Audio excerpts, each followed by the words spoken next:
কাঁচা চামড়া সংগ্রহের পর তা লবণ দিয়ে এভাবে স্তূপ করে রেখে দিয়েছেন নাটোরের চকবৈদ্যনাথের ব্যবসায়ীরা। ঈদের দ্বিতীয় দিনেও কোরবানির চামড়া আসায় তা সঙ্গে সঙ্গে লবণ দিয়ে সংরক্ষণ করছেন তারা। তবে দেরিতে কিছু চামড়া আসায় সেগুলোর গুণগত মান কমার শঙ্কা ব্যবসায়ীদের। তবে কাঁচা চামড়া সংগ্রহ মহাযজ্ঞের পর এখন শুধু অপেক্ষা লবণযুক্ত চামড়ার। আগামী এক সপ্তাহের মধ্যেই লবণযুক্ত চামড়া প্রবেশ করবে নাটোরের বাজারে। তাই মৌসুমি ব্যবসায়ী ও ট্যানারি মালিকদের অপেক্ষায় ব্যবসায়ীরা। ক্রেতার সংখ্যা কম থাকার কারণে বিক্রেতারা এসে আজকে অল্প দামে চামড়া বিক্রি করে চলে গেছে।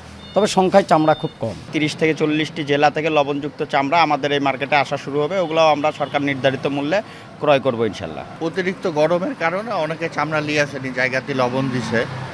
লবণ দেওয়ার পরে আসবে, তখন আমরা সংরক্ষণ করব। সরকারি রেট অনুযায়ী আমাদের ব্যাপারীরা হয়তো কিনেছে এবং সরকারি রেট অনুযায়ী আমরা বেচবো, এটা আশা করতেছি।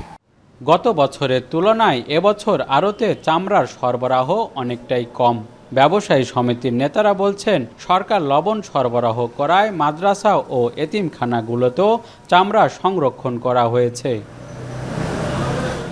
মৌসুমি ব্যবসায়ীরাও লবণ দিয়ে সংরক্ষণ করেছেন ট্যানারি মালিকদের কাছে বিক্রির জন্য। এতে আড়তে কমেছে সরবরাহ। গত দুদিনে জেলায় সংগ্রহ করা হয়েছে অন্তত ৪৫ থেকে ৫০ হাজার পিস চামড়া। দূরের মানুষগুলা চামড়া বানায়, যেমন নন্দীগ্রাম, গুরদাসপুর, যেমন লালপুর, এইসব জায়গার চামড়া কাঁচা আনেনি। তারা লবণ দিছে নিজের বাড়িতে, তারা লবণযুক্ত করে আনবে। ট্যানারি মালিকরা আসবে এখানে, এখান থেকে ওনারা চামড়া ক্রয় করবে, তখন ঢাকামুখী হবে এখান থেকে চামড়া।